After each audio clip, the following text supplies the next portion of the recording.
Hello and good morning everyone. तो चलिए शुरू करते हैं फिजिक्स का क्लास। पिछले क्लासेज में हम लोगों ने पढ़ा था कि उत्तल दर्पण पर वस्तु को कहां रखेंगे तो उसका प्रतिबिंब कहां बनेगा, कैसा बनेगा, इन सारी चीजों के बारे में। आप सभी लोगों से एक रिक्वेस्ट है कि अवतल दर्पण में प्रतिबिंब जो बनता है कहां बनता है, कैसा बनता है वो, और उत्तल दर्पण में जो प्रतिबिंब बनता है कहां बनता है, कैसा बनता है वो माइंड में सेट कर लीजिए। 2 से 3 नंबर का ऑब्जेक्टिव मुझसे पूछता है, गारंटीड। सब्जेक्टिव भी पूछता है 2 नंबर का, तो उसको एकदम माइंड में सेट कर लीजिएगा। तो चलिए अब आगे बढ़ते हैं।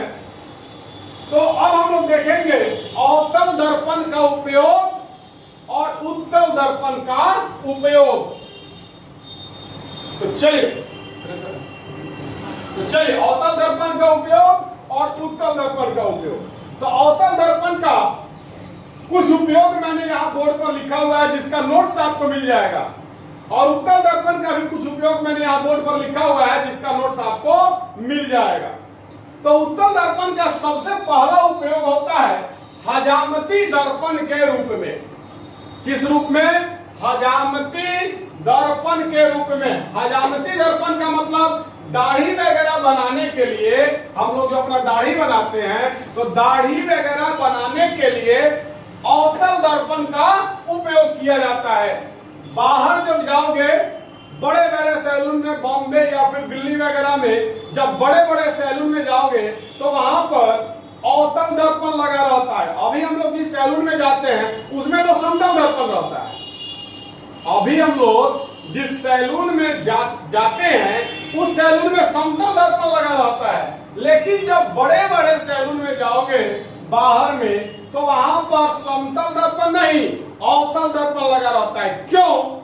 क्योंकि अवतल दर्पण में वस्तु का जो प्रतिबिंब है वो काफी बड़ा बनता है। आप लोगों को याद होगा कि जब अवतल दर्पण में वस्तु को ध्रुव और फोकस के बीच में रखा जाता है तो उसका प्रतिबिंब काल्पनिक बनता है और बहुत बड़ा बनता है और दर्पण के पीछे बनता है। ये चीज आप लोगों को मैंने पढ़ाया है कि अवतल दर्पण में जब वस्तु का ध्रुव और फोकस के बीच में रखा जाता है तो उसका प्रतिबिंब जो है काल्पनिक और बहुत बड़ा बनता है। तो वैसे ही अवतल दर्पण का उपयोग हम लोग क्या चीज में करते हैं? दाढ़ी बनाने में करते हैं, मतलब हजामती दर्पण के रूप में करते हैं, क्योंकि अवतल दर्पण में वस्तु का जो प्रतिबिंब है वो काफी बड़ा बनता है। आपका इतना छोटा फेस जो है वो अवतल दर्पण में हाथना बड़ा का दिखाई देगा, तो आपका जो दाढ़ी है छोटा छोटा वो बड़ा बड़ा दिखाई देगा, जिससे दाढ़ी बनाने में आसानी होती है। तो सबसे पहला उपयोग तो अवतल दर्पण का उपयोग दाढ़ी बनाने में किया जाता है, अर्थात हजामती दर्पण के रूप में अवतल दर्पण का उपयोग होता है। हजामती दर्पण मतलब दाढ़ी बनाने के लिए जिस दर्पण का हम लोग उपयोग करते हैं उस दर्पण में हम लोग किस दर्पण का उपयोग करते हैं? अवतल दर्पण का। दूसरा उपयोग है टॉर्च, वाहनों के हेडलाइट तथा सर्च लाइट। टॉर्च जो होता है, टॉर्च में एक शीशा लगा हुआ रहता है, बल्ब लगा रहता है, ऐसे देखिएगा ध्यान से। ये टॉर्च है, मान लो यहां पर बल्ब लगा रहता है होगा और यहां पर एक शीशा लगा रहता है। यहां पर एक शीशा, मान लो ये टॉर्च है तो टॉर्च में यहां पर बल्ब लगा रहता है और यहां पर एक शीशा लगा रहता है। तो ये जो शीशा होता है वो अवतल दर्पण होता है। सॉरी एक मिनट, ये लेंस होता है। यहां पर जो रहता है, एक मिनट हम लेंस में चलेगा, 1 मिनट देखिएगा ध्यान से। ऐसे होता है टॉर्च, यहां पर एक शीशा लगा रहता है और यहां पर एक बल्ब रहता है। इसी बल्ब से जो है प्रकाश निकलता है। तो यहां जो आपको रहता है सिल्वर कलर का, ये सब वो क्या होता है? अवतल दर्पण होता है। क्या होता है? अवतल दर्पण होता है। तो टॉर्च में वाहनों का हेडलाइट, मोटरसाइकिल वगैरह के हेडलाइट में ऐसे जो लगा रहता है, और बीच में तो ये मान लो ये जो मार्कर है ये टॉर्च, ये बल्ब है, ये जो मैंने मार्कर लगाया है दिख रहा है, ये जो मार्कर मैंने लगाया है ये आपको बल्ब है, और हेडलाइट ऐसे रहता है, और आगे शीशा रहता है जैसे यहाँ पर मैंने बनाया है, ये जो मैंने बनाया है शीशा लगा रहता है। तो ये जो लगा रहता है ऐसे, ये जो मार्कर है ये क्या है, बल्ब है, और ये जो ऐसे रहता है तो ये जो होता है ये क्या होता है, अवतल दर्पण रहता है। तो टॉर्च, वाहनों का हेडलाइट या सर्च लाइट, सर्च लाइट मतलब जब आपको गुफा में या फिर किसी चीज के, कोयला के खान में जब आदमी घुसता है तो माथा पर एक बल्ब बांध लेता है, माथा पर एक पट्टी बना रहता है, और यहाँ पर उसमें बल्ब लगा रहता है। बहुत सारे फिल्म में आप लोगों ने देखा होगा, यहाँ पर माथा पर बल्ब लगा रहता है। तो वो जो माथा पर बल्ब लगा रहता है वो क्या, उसी को कहते हैं सर्च लाइट। तो अवतल दर्पण जो है, अब बात को समझिएगा कि आखिरकार अवतल दर्पण का उपयोग क्यों किया जाता है टॉर्च में, चाहे वाहनों के हेडलाइट में, चाहे सर्च लाइट में। तो समझिएगा, अगर अवतल दर्पण के फोकस पर हम लोग वस्तु को रखते हैं तो उसका प्रतिबिंब अनंत पर बनता है, ये आपको मैंने बताया है। तो जब हम लोग बल्ब को अवतल दर्पण, ये मान लीजिए ये आपको अवतल दर्पण है, मान लो ये अवतल दर्पण है, और जब हम बल्ब को इसके फोकस पर रखेंगे तो इसका जो प्रतिबिंब अनंत पर बनेगा, मतलब बल्ब से जो प्रकाश निकलेगा वो काफी दूर तक जाएगा, बल्ब से जो प्रकाश निकलेगा वो काफी दूर तक जाएगा। इसलिए टॉर्च में, चाहे वाहनों के हेडलाइट में, चाहे सर्च लाइट में आपको अवतल दर्पण का उपयोग किया जाता है, ताकि जो बल्ब से जो प्रकाश निकल रहा है वो प्रकाश काफी दूर तक जाए, क्योंकि अवतल दर्पण के फोकस पर जब वस्तु को रखा जाता है तो उसका प्रतिबिंब अनंत पर बनता है, मतलब बहुत दूर बनता है। तो बल्ब को जो है वो फोकस पर सेट किया जाता है, अवतल दर्पण के फोकस पर सेट किया जाता है, जिसके वजह से उससे निकलने वाला जो प्रकाश होता है वो काफी दूर तक हम लोगों को रोशनी देता है, काफी दूर तक दिखता है। अब आइए, तो दूसरा उपयोग अवतल दर्पण का आप जान गए। अब तीसरा उपयोग समझिएगा, रोगियों के कान, नाक, गला, दांत आदि का जांच में डॉक्टर सब करता है। कैसे, तो देखिएगा, आप लोगों को पता है कि जब अवतल दर्पण में अनंत पर वस्तु रहता है तो उसका प्रतिबिंब फोकस पर बनता है, उसका प्रतिबिंब फोकस पर बनता है, बहुत छोटा बनता है। तो जब डॉक्टर को कान का, चाहे आपको दांत का, चाहे गला का, चाहे नाक का इलाज करना रहता है, तो वो अंदर देखेगा ना कि भाई अंदर क्या प्रॉब्लम है, तो आपका मुंह खोलवा देगा और उसके माथा पर लाइट लगा रहता है और बल्ब ऊपर लगा रहता है। तो बल्ब से जो रोशनी निकलता है वो उसके माथा पर एक छोटा सा दर्पण लगा रहता है जो अवतल दर्पण होता है। तो बल्ब से जो रोशनी निकलता है वो रोशनी उसके माथा पर वो छोटा सा दर्पण है उस पर टकराता है, और उसके बाद वो क्या करता है कि आपके मुंह के अंदर उसके लाइट को भेजता है, तो काफी अंदर जाता है और काफी छोटा बनाता है, काफी प्रतिबिंब जो है काफी छोटा बनाता है, जिसकी वजह से स्पष्ट दिखता है। तो रोगियों के कान, नाक, गला, दांत आदि की जांच के लिए डॉक्टर जो है वो अवतल दर्पण का उपयोग करता है। अब ये सौर भट्टियों में चिमनी तो सब लोग देखा होगा जिसमें ईटा बनता है। तो अभी क्या होता है, ईटा को पकाया कैसे जाता है, कोयला की मदद से, लेकिन बड़े बड़े शहरों में या फिर दूसरे देशों में सौर भट्टी की मदद से ईटा को पकाया जाता है। मतलब बड़ा बड़ा सोलर आपको ये लगा दिया जाता है, ये अवतल दर्पण, और उससे क्या होता है, अनंत से आने वाली प्रकाश, फोकस अनंत से आने वाला अगर वस्तु जो है अनंत पर स्थित है तो उसका प्रतिबिंब जो है फोकस पर बनता है। अब बड़ा बड़ा आपको अवतल दर्पण लगा दिया गया, अब मान लीजिए यहाँ पर बड़ा सा अवतल दर्पण लगा दिया गया, यहाँ पर बड़ा सा अवतल दर्पण लगा दिया गया। अब यहाँ पर सूर्य है तो सूर्य से जो प्रकाश निकल रहा है अनंत से आ रहा है, तो यह परावर्तित करेगा सूर्य के प्रकाश को, यह सब परावर्तित करेगा दोनों का दोनों। मान लीजिए यहाँ पर ईटा रखा हुआ है, तो होता क्या है कि सूर्य का जो प्रकाश है उसको एक जगह पर बिटोर करके भेज देता है अवतल दर्पण, जिसके वजह से यहाँ पर जो ईटा रखा रहता है वो पक जाता है। तो सौर भट्टियों में अवतल दर्पण का उपयोग किया जाता है। ये टॉपिक थोड़ा सा समझाना मुश्किल है ऑनलाइन में। मैंने सोचा था कि इसको हम आगे बताएंगे, लेकिन ऑनलाइन क्लास में थोड़ा मुश्किल है इस टॉपिक को समझाना, इसका उपयोग। तो मैंने मोटे तौर पर आपको समझा दिया। बाकी क्लास में एक बार फिर से मैं आपको रिवीजन करवाऊंगा, उस समय मैं आपको काफी डिटेल से समझा दूंगा ये उपयोग। तो पहला उपयोग है हजामती दर्पण के रूप में, मतलब दाढ़ी बनाने के रूप में अवतल दर्पण का उपयोग करते हैं। दूसरा है टॉर्च, वाहनों के हेडलाइट तथा सर्च लाइट में अवतल दर्पण का उपयोग करते हैं। तीसरा है रोगियों के कान, नाक, गला, दांत आदि की जांच में अवतल दर्पण का उपयोग करता है डॉक्टर। सौर भट्टियों में भी अवतल दर्पण का उपयोग होता है। तो यह मुख्यतः 4 उपयोग है अवतल दर्पण की। अब आइए उत्तल दर्पण का उपयोग। तो उत्तल दर्पण का उपयोग जो है वो गाड़ी वगैरह में, स्कूटर में, मोटरसाइकिल में, बस में, कार में साइड मिरर लगा रहता है। मोटरसाइकिल में आप देखते हो हैंडल के ऊपर 2 कान ऐसे निकला रहता है, साइड मिरर।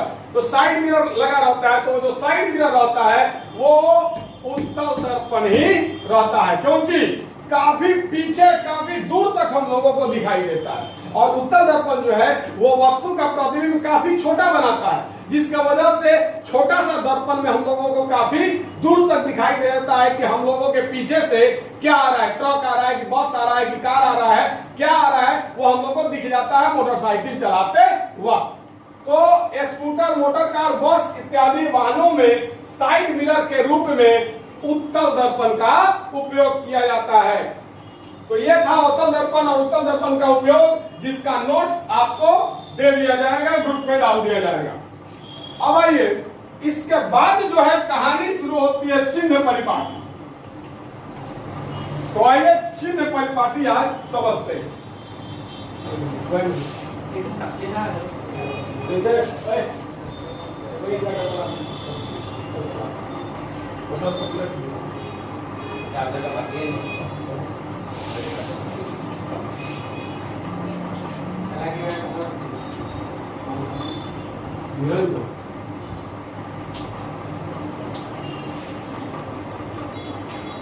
अब आइए चिन्ह परिपाटी, साइन कन्वेंशन, बहुत ही इंपॉर्टेंट और बहुत ही धाकड़ टॉपिक है साइन कन्वेंशन।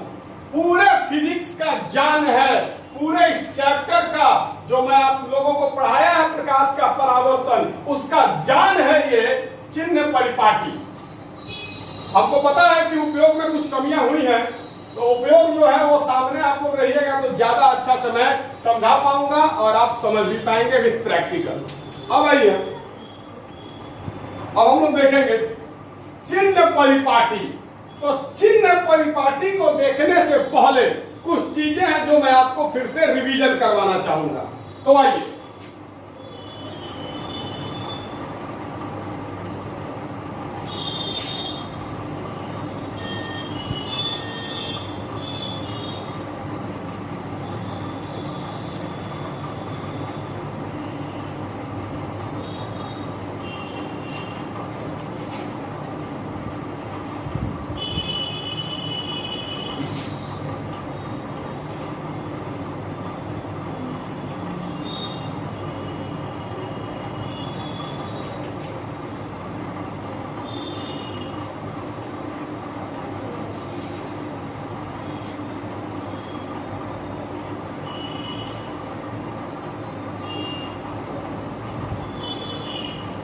तो चलिए शुरू करते हैं। ये मैंने आपके सामने एक अवतल दर्पण का फोटो बनाया है। सभी चीज आप लोग जानते हैं, फिर भी एक बार मैं रिवीजन करवाना चाहता हूं। ये मैंने आपको उत्तल दर्पण का फोटो बनाया है। वस्तु को मैंने रखा है अनंत और वक्रता केंद्र के बीच में। ये कोई वस्तु है एबी। एबी क्या है? वस्तु है। और ये वस्तु कहां पर रखा हुआ है? अनंत और वक्रता केंद्र के बीच में, जिसका प्रतिबिंब जो है फोकस और वक्रता केंद्र के बीच में बनता है। ये काफी डिटेल हम कर चुके हैं। तो ए डैश बी डैश ये क्या है? प्रतिबिंब है। ए डैश बी डैश क्या है? प्रतिबिंब है। तो ये वस्तु है, ये उसका प्रतिबिंब है। कैसे बनता है, क्या होता है, सब आपको मैंने बता दिया। जो चीज मैं समझाना चाहता हूं वो समझिएगा। तो सबसे पहला चीज, फोकस और ध्रुव के बीच की दूरी को फोकस दूरी कहते हैं, मैंने बताया है। ये फोकस है, ये ध्रुव है, इस दोनों के बीच की दूरी को हम लोग क्या कहते हैं? फोकस दूरी कहते हैं। क्या कहते हैं? फोकस दूरी। फोकस है, ध्रुव है, फोकस और ध्रुव के बीच की दूरी को फोकस दूरी कहते हैं। स्मॉल एफ से सूचित करते हैं। वक्रता केंद्र और ध्रुव के बीच की दूरी को वक्रता त्रिज्या कहते हैं, जिसको कि कैपिटल आर से सूचित किया जाता है। वक्रता केंद्र और ध्रुव के बीच की दूरी को वक्रता त्रिज्या कहते हैं, जिसको कि कैपिटल आर से सूचित किया जाता है। उसके बाद अब यहां मामला आएगा क्या? तो वस्तु दूरी और प्रतिबिंब दूरी मैंने आप लोगों को बताया है। यह वस्तु है, ए भी क्या है? वस्तु है। तो वस्तु से ध्रुव के बीच की दूरी को वस्तु दूरी कहते हैं। वस्तु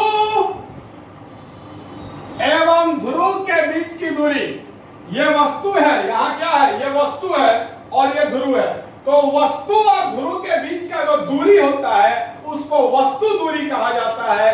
सूचित करते हैं स्मॉल यू से। किससे? स्मॉल यू से हम लोग सूचित करते हैं वस्तु दूरी को। अब आगे बढ़ते हैं। यह प्रतिबिंब है। ए डैश बी डैश क्या है? मैंने लिखा है प्रतिबिंब है। तो ये प्रतिबिंब है, तो प्रतिबिंब और ध्रुव के बीच का जो दूरी होता है उसको प्रतिबिंब दूरी कहते हैं। तो ये आपको प्रतिबिंब हो गया, ये ध्रुव हो गया। प्रतिबिंब एवं ध्रुव के बीच की दूरी को प्रतिबिंब दूरी कहा जाता है। इसको स्मॉल भी से सूचित करते हैं। आप लोगों को बताया गया है स्मॉल भी से हम लोग इसको सूचित करते हैं। अब आइए, अब हम लोग देखेंगे वस्तु की ऊंचाई और प्रतिबिंब की ऊंचाई। तो ध्यान दीजिएगा, यह आपको मुख्य अक्ष है। ये क्या है? मुख्य अक्ष है, प्रिंसिपल एक्सिस है, प्रधान अक्ष है।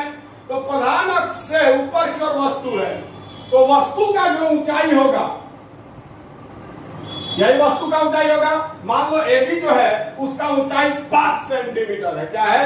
5 सेंटीमीटर है। मतलब वस्तु का ऊंचाई क्या है? 5 सेंटीमीटर है। तो वस्तु के ऊंचाई को हम लोग H से सूचित करते हैं, स्मॉल h। स्मॉल h से हम लोग वस्तु के ऊंचाई को सूचित करते हैं। तो मान लो ये AB जो है ये क्या है? वस्तु है। तो AB क्या हो जाएगा? ये जो हो जाएगा वस्तु का ऊंचाई हो जाएगा। तो वस्तु का जो ऊंचाई होगा उसको H डैश से सूचित किया जाता है। किस चीज से? H डैश से। और ये जो है प्रतिबिंब का ऊंचाई है A dash B dash. A dash B dash क्या है? प्रतिबिंब है। तो A डैश B डैश क्या हो जाएगा? प्रतिबिंब का ऊंचाई। और प्रतिबिंब की ऊंचाई को H डैश से सूचित किया जाता है। तो देखिएगा, यह है प्रतिबिंब का ऊंचाई। ये प्रतिबिंब है A डैश B डैश। तो यह है प्रतिबिंब का ऊंचाई। तो प्रतिबिंब की ऊंचाई को H डैश से सूचित किया जाता है। अब आइए बारी बारी से समझ लेना है। स्मॉल एफ फोकस दूरी, फोकस एवं ध्रुव के बीच की दूरी को फोकस दूरी कहते हैं। इसको स्मॉल एफ से सूचित किया जाता है। दूसरा आर वक्रता त्रिज्या, वक्रता केंद्र एवं ध्रुव के बीच की दूरी को वक्रता त्रिज्या कहते हैं। इसे कैपिटल आर से सूचित किया जाता है। तीसरा है यू वस्तु दूरी, वस्तु एवं ध्रुव के बीच की दूरी को वस्तु दूरी कहते हैं। वस्तु एवं ध्रुव के बीच की दूरी को वस्तु दूरी कहते हैं। यह वस्तु है, यह ध्रुव है, इन दोनों के बीच का जो दूरी होगा वही क्या है? वस्तु दूरी है। इसे स्मॉल यू से सूचित करते हैं। उसके बाद भी प्रतिबिंब दूरी, तो प्रतिबिंब एवं ध्रुव के बीच की दूरी को प्रतिबिंब दूरी कहते हैं। इसे स्मॉल भी से सूचित किया जाता है। यह प्रतिबिंब है, यह ध्रुव है। प्रतिबिंब और ध्रुव के बीच का दूरी जो है उसी को क्या कहते हैं? प्रतिबिंब दूरी कहते हैं। इसे स्मॉल भी से सूचित किया जाता है। पांचवा है H वस्तु की ऊंचाई, वस्तु की ऊंचाई। तो ये AB क्या है? वस्तु का ऊंचाई है, तो वस्तु के ऊंचाई को h से सूचित करते हैं। और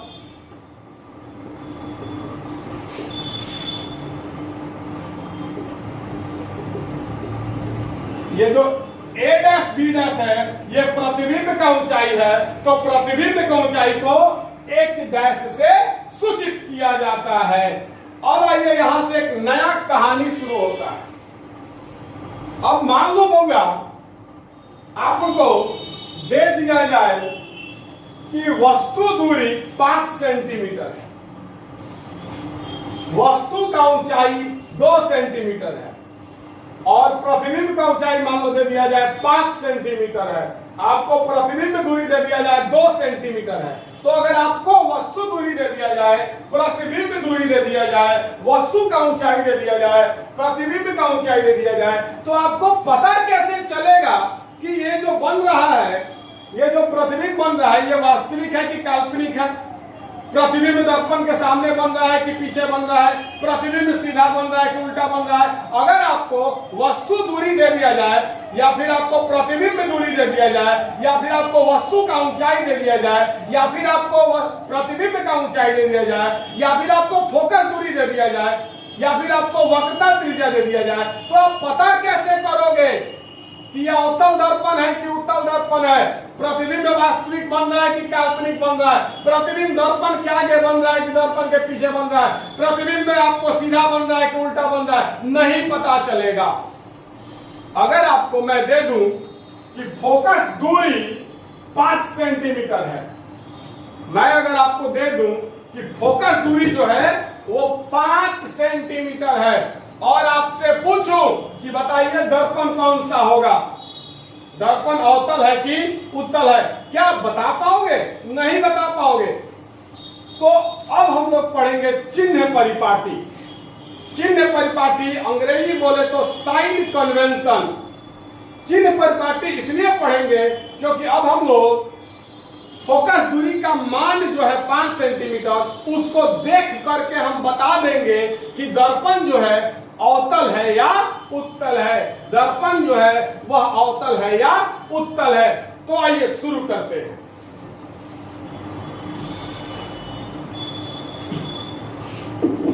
बहुत ही धाकड़ सुपर डुपर हिट टॉपिक है चिन्ह परिपाटी।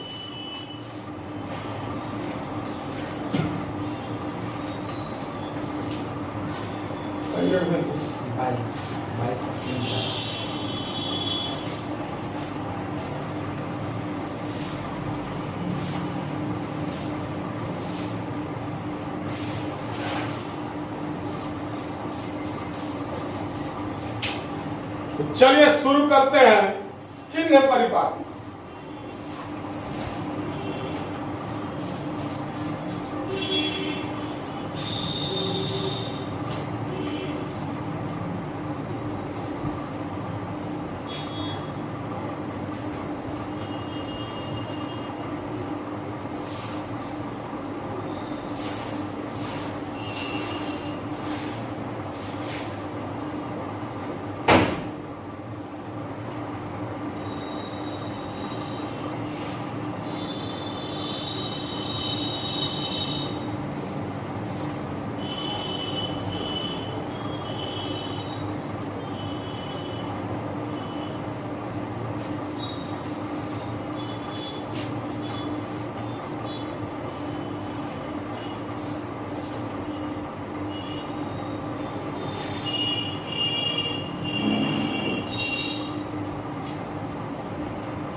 दिख रहा है देखो।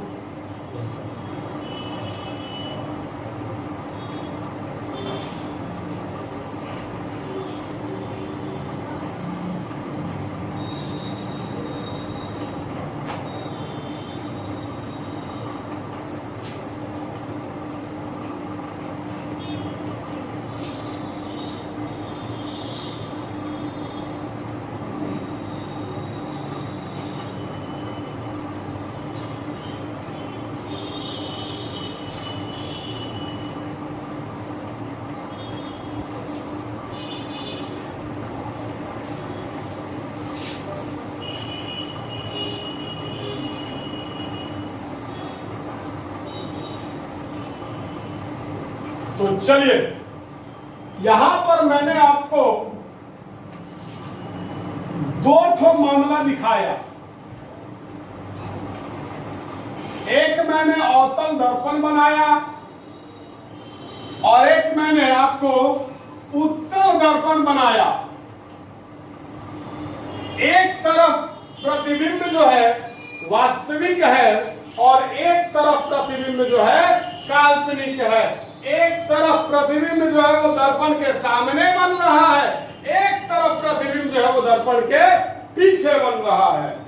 अब आइए, अब एक बात आपको मैं याद दिलाना चाहूंगा। निर्देशांक की ज्यामिति आपको याद होगा।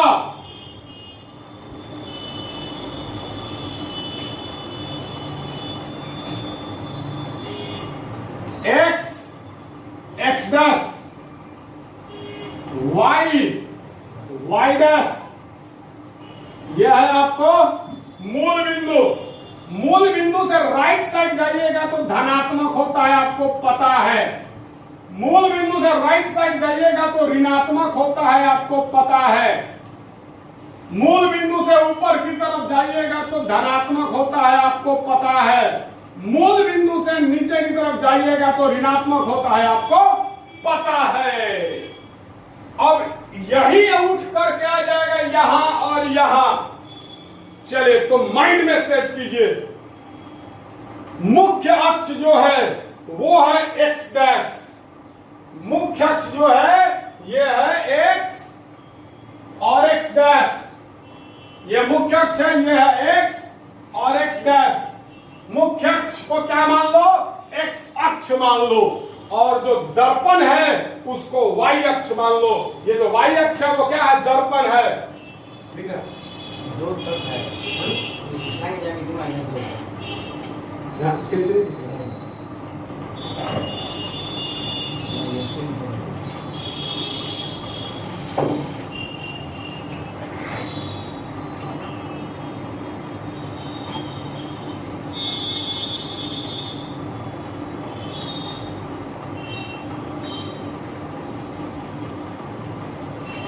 चलिए, कुछ परेशानी हो रही थी देखने में। चलिए, तो फिर से ये आप लोग जानते हैं, इसको एक्स अक्ष कहा जाता है। एक्स और एक्स डैश एक्स अक्ष, ये वाई और वाई डैश वाई अक्ष। ये दोनों एक दूसरे को मूल बिंदु पर काटता है। मूल बिंदु के लेफ्ट साइड ऋणात्मक होता है, राइट साइड धनात्मक होता है। ऊपर की तरफ धनात्मक होता है, नीचे की तरफ ऋणात्मक होता है।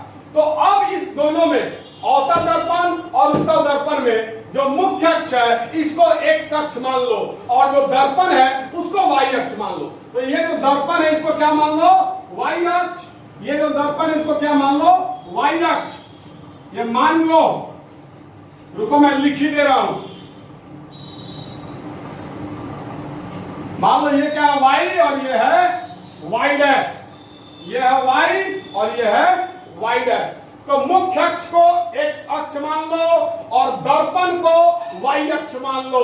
तो एक्स अक्ष और वाई अक्ष एक दूसरे को जिस बिंदु पर प्रतिच्छेद करता है उसको मूल बिंदु कहते हैं, ओ से सूचित करते हैं। यहां पर ये मुख्य अक्ष है, ये आपको एक मुख्य अक्ष एक्स अक्ष है, ये जो दर्पण है वाई अक्ष है। ये दोनों एक दूसरे को ध्रुव पर प्रतिच्छेद कर रहा है। तो फिर ध्रुव क्या हो जाएगा? मूल बिंदु हो जाएगा। तो ध्रुव को क्या मान लो? मूल बिंदु मान लो। ध्रुव को मूल बिंदु मान लो। तो चलिए, ये एक्स और एक्स डैश एक्स अक्ष हो गया। ये जो दर्पण है ये वाई और वाई डैश वाई अक्ष हो गया और जो ध्रुव है वो मूल बिंदु हो गया। वैसे ही एक्स और एक्स डैश एक्स अक्ष हो गया, वाई और वाई डैश वाई अक्ष हो गया और जो ध्रुव है वो क्या है? मूल बिंदु हो गया। अब समझिएगा, ध्रुव से इधर ऋणात्मक होता है, ध्रुव के इधर धनात्मक होता है। जैसे मूल बिंदु के इधर ऋणात्मक होता है, इधर धनात्मक होता है। वैसे ही ध्रुव के लेफ्ट साइड ऋणात्मक होता है और राइट साइड धनात्मक होता है। ध्रुव के लेफ्ट साइड ऋणात्मक होता है, राइट साइड धनात्मक होता है।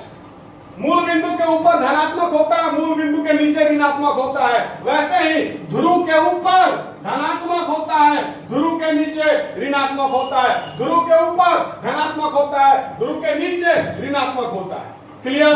अब देखिएगा, अवतल दर्पण। तो समझिएगा, फोकस और ध्रुव के बीच की दूरी को फोकस दूरी कहते हैं। अब एक बात बताइएगा, यहां से लेकर के यहां तक क्या है, फोकस दूरी है। अब एक बात आप हमको बताइए, फोकस दूरी ध्रुव के इधर है, फोकस दूरी जो है ध्रुव के इधर है, तो अवतल दर्पण में फोकस दूरी ऋणात्मक होता है। अवतल दर्पण में फोकस दूरी ऋणात्मक होता है। अवतल दर्पण में फोकस दूरी ऋणात्मक होता है।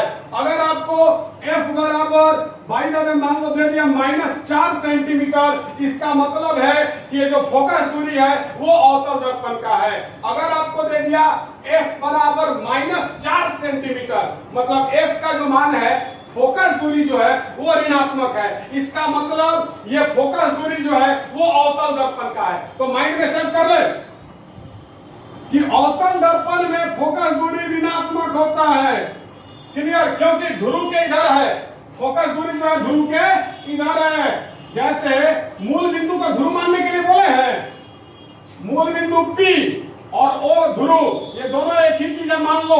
मान लो कि ध्रुव मूल बिंदु ही ध्रुव है, तो मूल बिंदु के इधर ऋणात्मक होता है, वैसे ही ध्रुव के इधर क्या होता है, ऋणात्मक होता है। तो फोकस और ध्रुव के बीच की दूरी को फोकस दूरी कहते हैं। तो फोकस दूरी कहाँ है, ध्रुव के इधर है, तो फोकस दूरी क्या होता है, अवतल दर्पण में ऋणात्मक होता है। अब आइए वक्रता त्रिज्या, तो वक्रता केंद्र और ध्रुव के बीच की दूरी को वक्रता त्रिज्या कहते हैं, जिसको कैपिटल R से सूचित करते हैं। अब आप देखिए वक्रता त्रिज्या किधर है, तो वक्रता त्रिज्या ध्रुव के इधर है और मूल बिंदु के इधर ऋणात्मक होता है, वैसे ही ध्रुव के इधर ऋणात्मक होता है। तो वक्रता त्रिज्या C और P के बीच का दूरी, P और C के बीच का, ध्रुव और वक्रता केंद्र के बीच की दूरी को वक्रता त्रिज्या कहते हैं। और वक्रता त्रिज्या जो है वो इस ध्रुव के इस साइड है, लेफ्ट साइड है। तो अवतल दर्पण में वक्रता त्रिज्या ऋणात्मक होता है। अवतल दर्पण में वक्रता त्रिज्या ऋणात्मक होता है। अवतल दर्पण में वक्रता त्रिज्या ऋणात्मक होता है। अगर आपको दे दे वक्रता त्रिज्या बराबर -5 सेंटीमीटर, अगर आपको दे दे R बराबर -5 सेंटीमीटर, मतलब वक्रता त्रिज्या कितना है, -5 सेंटीमीटर है। इसका मतलब है कि यह वक्रता त्रिज्या अवतल दर्पण का है। यह वक्रता त्रिज्या किसका है, अवतल दर्पण का है। अब आगे बढ़ते हैं, वस्तु की दूरी, ये वस्तु है, ये ध्रुव है, तो वस्तु एवं ध्रुव के बीच की दूरी को वस्तु दूरी कहते हैं, सूचित करते हैं स्मॉल यू से। अब आप खुद देखिए, वस्तु दूरी जो है वो कहां है, ध्रुव के इधर है। ध्रुव और वस्तु के बीच की दूरी को वस्तु दूरी कहते हैं, यू से सूचित करते हैं, स्मॉल यू से।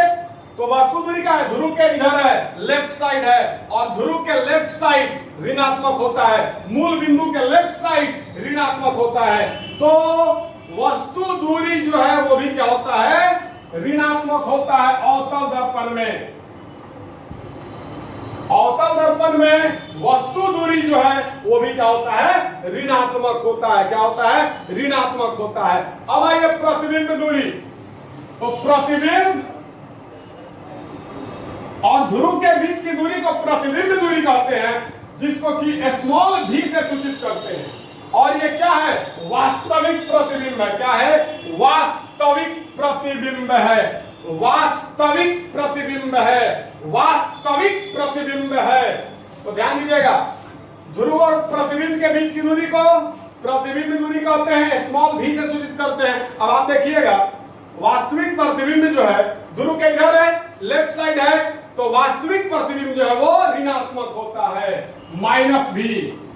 वास्तविक प्रतिबिंब क्या होता है, ऋणात्मक होता है। अगर आपको दे दे कि प्रतिबिंब दूरी मतलब v बराबर आपको दे दे -4 सेंटीमीटर, v बराबर क्या दे दे, -4 सेंटीमीटर। प्रतिबिंब दूरी जो है वो अगर आपको दे दे -4 सेंटीमीटर, मतलब प्रतिबिंब दूरी जो है वो निगेटिव है। इसका मतलब प्रतिबिंब जो है वो वास्तविक है, क्योंकि वास्तविक प्रतिबिंब हमेशा ध्रुव के इधर बनता है और ध्रुव के इधर क्या होता है, ऋणात्मक होता है। क्लियर?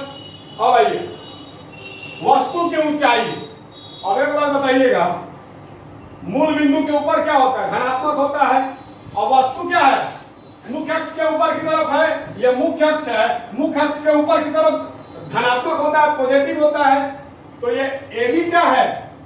ऊंचाई है, वस्तु का ऊंचाई है, वस्तु का ऊंचाई है। तो ये मुख्य अक्ष है, मुख्य अक्ष से ऊपर जो है पॉजिटिव होता है, मुख्य अक्ष के ऊपर क्या होता है? धनात्मक होता है। देख सकते हैं मुख्य अक्ष के ऊपर क्या है? धनात्मक है। 35 मुख्य अक्ष के ऊपर धनात्मक होता है। तो वस्तु जो है मुख्य अक्ष के ऊपर है, मतलब वस्तु का ऊंचाई जो है मुख्य अक्ष के ऊपर है। तो वस्तु का ऊंचाई धनात्मक होता है, पॉजिटिव होता है। H जो है वस्तु का ऊंचाई है। What is H? H that call वस्तु का ऊंचाई। तो वस्तु का जो ऊंचाई है वो धनात्मक होता है, वस्तु का जो ऊंचाई है वो धनात्मक होता है। अब आइए प्रतिबिंब का ऊंचाई। तो ये वास्तविक प्रतिबिंब है, आप लोग जानते हैं अच्छी तरीके से। ये क्या है? वास्तविक प्रतिबिंब है, आप लोग अच्छी तरीके से जानते हैं। और मुख्य अक्ष के नीचे, सॉरी एक्स अक्ष के नीचे ऋणात्मक होता है। तो ये क्या है? मुख्य अक्ष ये एक्स अक्ष है, इसके नीचे की ओर है। A डैश B डैश क्या है? मुख्य अक्ष के नीचे की ओर है। तो ये क्या है? प्रतिबिंब की ऊंचाई है। ये A डैश B डैश क्या है? प्रतिबिंब की ऊंचाई है। और प्रतिबिंब की ऊंचाई कहाँ है? मुख्य अक्ष के नीचे है। तो मुख्य अक्ष के नीचे मतलब एक्स अक्ष के नीचे ऋणात्मक होता है। तो प्रतिबिंब का ऊंचाई जो है वो क्या होता है? ऋणात्मक होता है। कैसा प्रतिबिंब है? वास्तविक प्रतिबिंब है। तो माइंड में सेट कर लो, वास्तविक प्रतिबिंब की ऊंचाई ऋणात्मक होती है। वास्तविक प्रतिबिंब हमेशा नीचे की ओर बनता है, उल्टा बनता है। उल्टा मतलब मुख्य अक्ष के नीचे, और मुख्य अक्ष क्या है? एक्स अक्ष है, उसके नीचे ऋणात्मक होता है। तो वास्तविक प्रतिबिंब की ऊंचाई ऋणात्मक होती है। क्लियर? अब आइए हेम में मजेदार टॉपिक है। अब आपको मान दिया जाएगा, किसी भी चीज का अगर मान दे दिया जाए, वस्तु की ऊंचाई का, चाहे प्रतिबिंब की ऊंचाई का, चाहे वस्तु दूरी का, चाहे प्रतिबिंब दूरी का, चाहे फोकस दूरी का, चाहे वक्रता त्रिज्या का, अगर आपको मान दे दिया जाए तो आप पता लगा लोगे कि ये जो है कैसा है, प्रतिबिंब वास्तविक है कि काल्पनिक है, दर्पण अवतल है कि उत्तल है।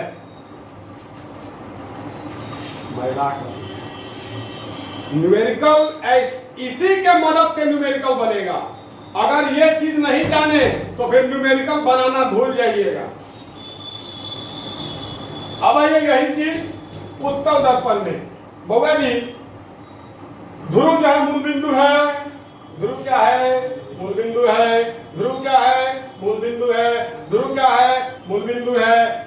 मुख्य अक्ष एक्स अक्ष है, दर्पण वाई अक्ष है, मान ले।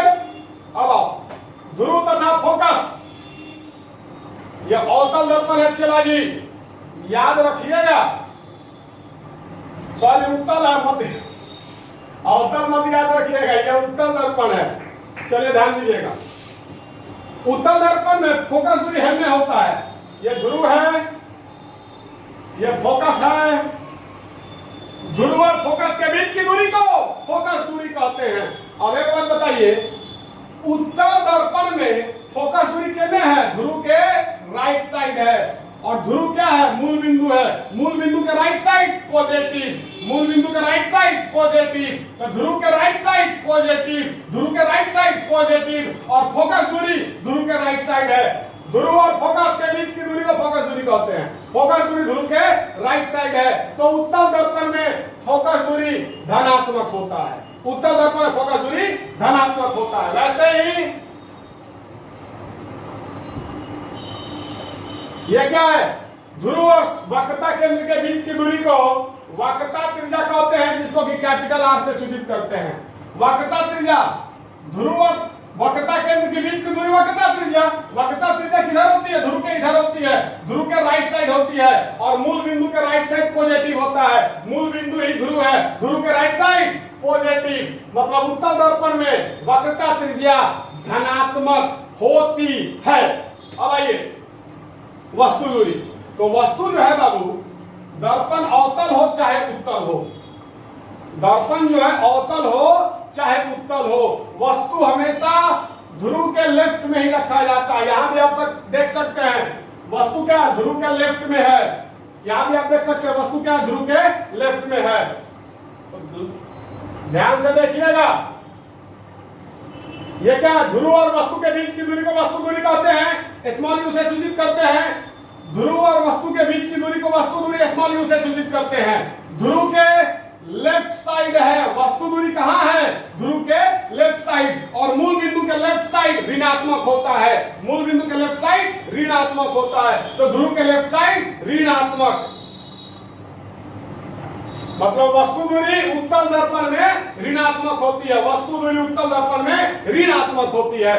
अब आइए, ये A' B' प्रतिबिंब है। आप लोगों को बताया गया है कि उत्तल दर्पण में वस्तु जो है ध्रुव और अनंत के बीच में हो, तो उसका प्रतिबिंब फोकस वाला ध्रुव के बीच में बनता है, काल्पनिक बनता है, सीधा बनता है, छोटा बनता है, बताया गया है।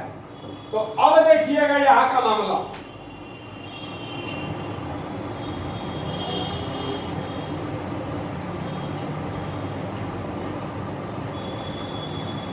ये ध्रुव है, ये प्रतिबिंब है। ध्रुव और प्रतिबिंब के बीच की दूरी को प्रतिबिंब दूरी कहा जाता है, जिसको कि स्मॉल v से सूचित करते हैं। तो ये क्या है, प्रतिबिंब दूरी है। ये ध्रुव है, ये प्रतिबिंब है। ध्रुव और प्रतिबिंब के बीच की दूरी को प्रतिबिंब दूरी कहा जाता है, स्मॉल v से सूचित किया जाता है। ये कैसा प्रतिबिंब है, काल्पनिक। कैसा प्रतिबिंब है, काल्पनिक। कैसा प्रतिबिंब है, काल्पनिक। कैसा प्रतिबिंब है, काल्पनिक। और काल्पनिक प्रतिबिंब हमेशा ध्रुव के राइट साइड बनता है, और ध्रुव के राइट साइड पॉजिटिव होता है। तो काल्पनिक प्रतिबिंब धनात्मक होता है, काल्पनिक प्रतिबिंब जो है वो पॉजिटिव होता है, धनात्मक होता है। अगर आपको दे दिया जाए प्रतिबिंब दूरी 4 मीटर है, प्रतिबिंब दूरी 4 मीटर है, 4 मीटर का मतलब पॉजिटिव। पॉजिटिव मतलब प्रतिबिंब जो है वो काल्पनिक है, प्रतिबिंब जो है वो काल्पनिक है। लेकिन वही अगर आपको दे दिया जाए प्रतिबिंब दूरी -4 मीटर, तो यहां पर प्रतिबिंब दूरी निगेटिव है। प्रतिबिंब दूरी निगेटिव मतलब वास्तविक है। अब आइए, AB ये वस्तु का ऊंचाई है, और आपको पता है, क्या पता है, तो ध्रुव से ऊपर पॉजिटिव होता है, सॉरी, ध्रुव से ऊपर पॉजिटिव होता है, मूल बिंदु से ऊपर पॉजिटिव होता है। तो AB कहां है, ध्रुव से ऊपर है, एक अक्ष से ऊपर है, तो वस्तु की ऊंचाई धनात्मक होता है। अब आइए, ये काल्पनिक प्रतिबिंब है, A' B' काल्पनिक प्रतिबिंब का ऊंचाई है, H' से सूचित करते हैं प्रतिबिंब की ऊंचाई को। अब आप देखिएगा, ये भी जो है मूल बिंदु से ऊपर बन रहा है, तो ये भी क्या होगा, धनात्मक होगा। तो चलिए, चिन्ह परिपाटी के अनुसार माइंड में सेट कीजिए। मेरे बात को ध्यान से समझिएगा, इसका नोट्स आपको मिल जाएगा, पूरा का पूरा उतार लीजिएगा, लेकिन समझना ज्यादा जरूरी है। जो बोल रहा हूं एकदम गौर से सुनना। अवतल दर्पण का फोकस दूरी ऋणात्मक होता है, अवतल दर्पण का वक्रता त्रिज्या ऋणात्मक होता है। क्लियर? उत्तल दर्पण का फोकस दूरी धनात्मक होता है, उत्तल दर्पण का वक्रता त्रिज्या धनात्मक होता है। हो गया? अब आइए, वस्तु दूरी हमेशा ऋणात्मक होता है, चाहे दर्पण अवतल हो चाहे उत्तल हो।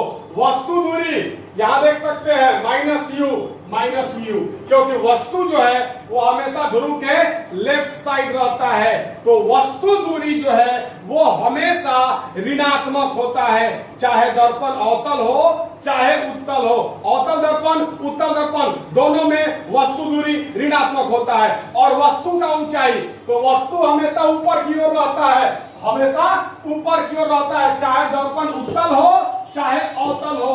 दर्पण उत्तल हो चाहे अवतल हो, वस्तु हमेशा ऊपर की तरफ रहता है, तो वस्तु का ऊंचाई हमेशा धनात्मक होता है, चाहे दर्पण अवतल हो चाहे उत्तल हो। अब आइए, प्रतिबिंब का ऊंचाई, प्रतिबिंब दूरी। तो जब प्रतिबिंब वास्तविक होता है, यहां पर वास्तविक प्रतिबिंब है, यहां पर काल्पनिक प्रतिबिंब है, तो जब प्रतिबिंब वास्तविक रहता है तो प्रतिबिंब दूरी ऋणात्मक होता है और प्रतिबिंब का ऊंचाई भी ऋणात्मक होता है। और जब प्रतिबिंब काल्पनिक होता है तो प्रतिबिंब दूरी धनात्मक होता है और प्रतिबिंब का ऊंचाई भी धनात्मक होता है। तो चलिए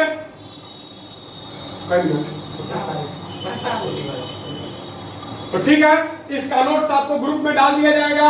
आपको समझ में आया या नहीं आया, आपसे रिक्वेस्ट है बताइएगा जरूर, क्योंकि ये जो चिन्ह परिपाटी है बहुत इंपॉर्टेंट है, बहुत ज्यादा इंपॉर्टेंट है ये चिन्ह परिपाटी। तो बताइएगा जरूर कि आपको समझ में आया या नहीं आया, और इसका नोट्स आपको ग्रुप में डाल दिया जाएगा। अगर आपको समझ में नहीं आया होगा तो बताना हमको, अगले क्लास में इसको फिर से एक बार रिवीजन करवा देंगे, पूरा का पूरा चिन्ह परिपाटी। चिन्ह परिपाटी के बिना आपका प्रकाश का परावर्तन का एक भी न्यूमेरिकल आप नहीं बना पाओगे और ना ही ऑब्जेक्टिव बना पाओगे। ऑब्जेक्टिव के लिए बहुत इंपॉर्टेंट है आपका ये चिन्ह परिपाटी। तो अगर कोई दिक्कत हो तो हमें बताना, अगले क्लास में मैं फिर से इसको रिपीट कर दूंगा। इसका नोट्स आपको ग्रुप में डाल दिया जाएगा। तो आज के लिए बस इतना ही। Have a nice day.